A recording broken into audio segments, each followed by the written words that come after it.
TikTok on the brink, AI, government bans, and the battle for digital expression. We have algorithmic feeds, platforms for expression, monetization, government legislation, artificial intelligence. This quintet of topics is bonkers.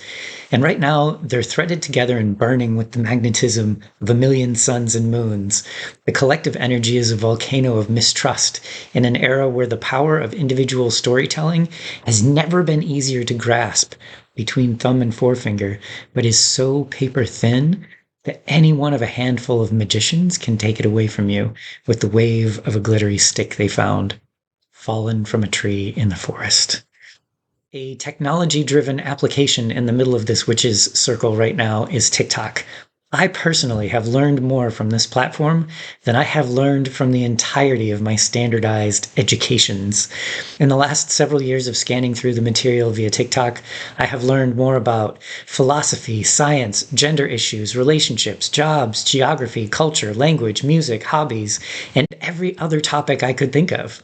There's one thing to be said about having access to the internet when you know what you're asking for. And there's another thing to be said about being given a scrollable feed of things that you've never touched or experienced before, as told by millions of unfiltered raw feeds that come directly from the hands and minds of individual souls on the planet. Should this technology and platform have expanded further, maybe mixing culture and automatic translation through captions a little more succinctly, I have no doubt that my world would have continued to expand like an accelerating balloon for the rest of my life. Now, the government of the United States of America is stepping in and stepping on the culture of TikTok, perhaps as early as in a few days. Those who have monetized and built careers and livelihoods will be shot down and shut down like prisoners of war. Those who have found love and life through expression will be smothered like fire under a chainmail blanket. AI has infiltrated more, giving folks text-to-video and text-to-speech powers that have thrown gasoline on storytelling ability in a way that the status quo thinks is annoying or dangerous, and others think is the mechanical wings that will set us free. I'm still swimming in the shadows of the Vipassana retreat, if I sound like an astronaut talking about all of these, but it's all so bizarre that it feels dreamy when you lay the pieces out all together, complete fiction from the twilight moment before sleep.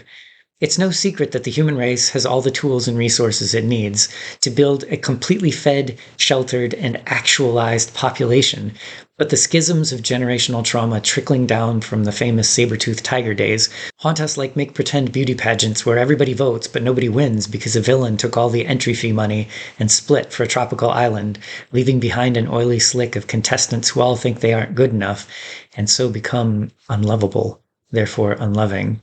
And then sometimes greedy, or sometimes misanthropic. So we have wars from this.